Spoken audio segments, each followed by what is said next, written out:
বর্ষিয়ান রাজনীতিবিদ, রাজপথের লড়াকু সৈনিক জনাব হযরত মাওলানা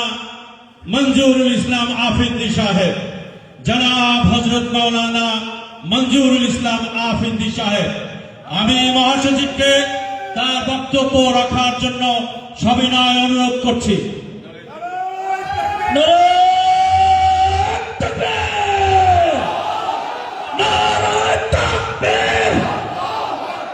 জিন্দাবাদ জিন্দাবাদ, জমিয়তুল ইসলাম জিন্দাবাদ, রাজপথে জমিয়ত, কালেমা হবে শরিয়ত, আল্লাহু তাকবীর।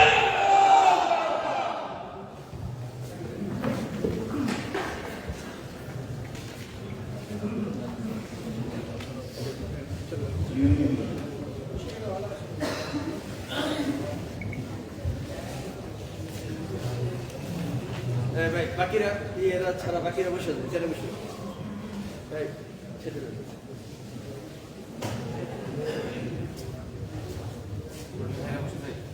الحمد لله وكفى وسلام على عباده الذين اصطفى لا سيما على خير الورى وخاتم الأنبياء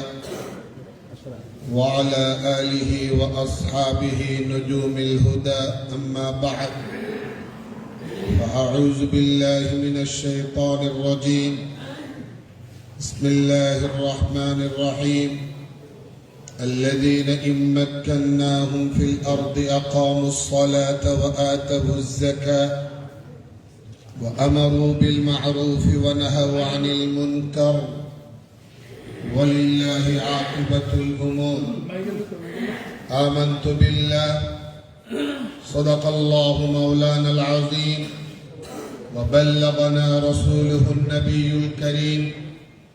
ونحن على ذلك لمن الشاهدين والشاكرين والحمد لله رب العالمين اللهم صل على محمد وعلى آل محمد كما صليت على إبراهيم وعلى آل إبراهيم إنك حميد مجيد اللهم بارك على محمد وعلى آل محمد كما باركت على إبراهيم وعلى آل إبراهيم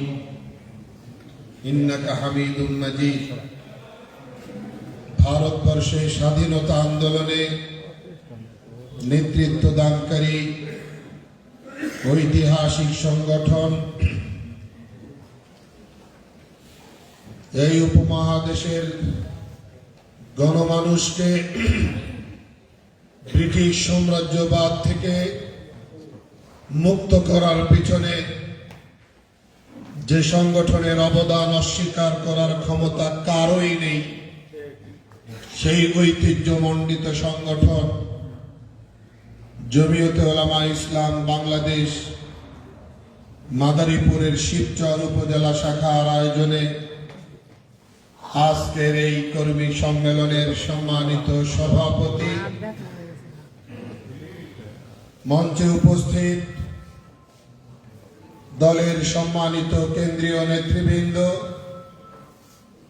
মাদারীপুর জেলার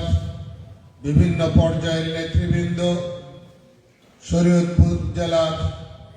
বিভিন্ন উপজেলা থেকে আগত সম্মানিত নেতৃবৃন্দ, আমার সামনে উপবিষ্ট দলের নিবেদিত প্রাণ দায়িত্বশীল ও কর্মী ভাইরা, সাংবাদিক বন্ধুগণ, সর্বপ্রথম মহান রব্বুল আলমিনের শাহী দরবারে লাখো কোটি শুকরিয়া আদায় করছি, যিনি আমাদেরকে আজকের এই কর্মী সম্মেলনে, আজকের এই আয়োজনে মিলিত হওয়ার সুযোগ দিয়েছেন, তৌফিক এনায়েত করেছেন। আমরা সবাই মহান রবের শাহী দরবারে কালিমাতুশ শুকর পড়ে নেই আলহামদুলিল্লাহ। অন্তরের অন্তঃস্থল থেকে মোবারকবাদ জানাই দায়িত্বশীল ভাইদেরকে,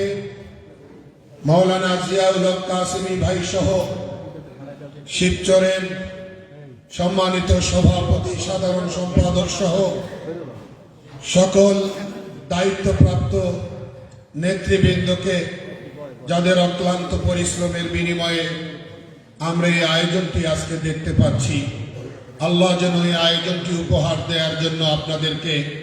জাযায়ে খায়ের তথা উত্তম বদলা দান করেন। সাথী ও বন্ধুগণ, আমি আমার বক্তব্যের শুরুতে ফ্যাসিবাদ বিরোধী আন্দোলনে দীর্ঘ 16 বছরের জুলুম, শোষণ, দমন, পীড়ন ও বৈষম্য থেকে